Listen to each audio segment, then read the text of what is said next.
আমি আজকে নিজের হাতে মশলা ভেজে সেটা আমি গুঁড়া করব আর আপনাদের সাথে শেয়ার করব। Hello viewers, this is me from my page Babli. আশা করছি সবাই অনেক অনেক ভালো আছেন।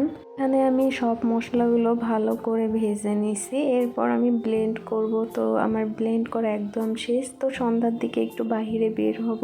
এখন কেন জানি রুমে থাকতে একদমই ভালো লাগে না। আমি অর্থি আর হাবিবা মিলে বের হব, দেন আমার আরেক ফ্রেন্ড আসবে, সবাই মিলে আজকে একটু বসে গল্প করব আর চা খাবো।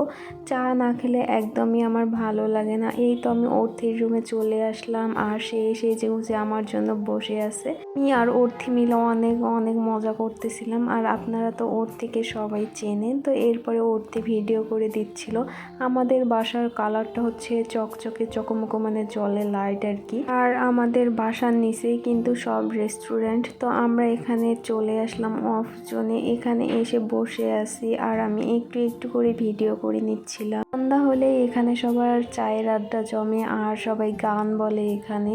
তো আজকে একটু ফাঁকাই আছে, যাই হোক। আর বাহিরে এত সুন্দর বাতাস আর আমার ফ্রেন্ড তো চলে এসেছে। অফজনের চাটা কিন্তু অনেক মজা লাগে আমার। আর এখানে আমি আর অর্থি মিলে ঢং করতেছিলাম আর হাবিবাকে বলতেছিলাম যে তুই ডিস্টার্ব করবি না, কিন্তু কে শোনে কার কথা, সে তো বেশি করে ডিস্টার্ব করা শুরু করছে আমাদের। খাওয়া শেষ করে আমরা সবাই মিলে বাসায় চলে আসতেছিলাম আর দেখি বাসায় লাইটিং এত সুন্দর করছে, কি আর বলবো, মানে একটা চিড়িয়াখানা এটা আমাদের। তো বাসায় লাইটিং দিচ্ছে আর এখানে আমি এর সাথে অনেক মজা করতেছিলাম। তো এটা একটা আমাদের ছোট্ট পার্ক বলাই চলে আর কি। আর পুরো বাসা রেস্টুরেন্টের মতো লাল নীল সবুজ হলুদ বাতি চলতেছিল। এরপরে আমি রুমে চলে আসলাম আর আমি গাছগুলোর একটু ভিডিও করে নিচ্ছিলাম। এখানে গাছের পাতা ঝরে যাচ্ছে, নতুন পাতা গজাবে আর নিচে অনেকগুলো আমি গাছ নিয়ে আসছি। আজকের ভিডিওটা এখানেই শেষ করছি।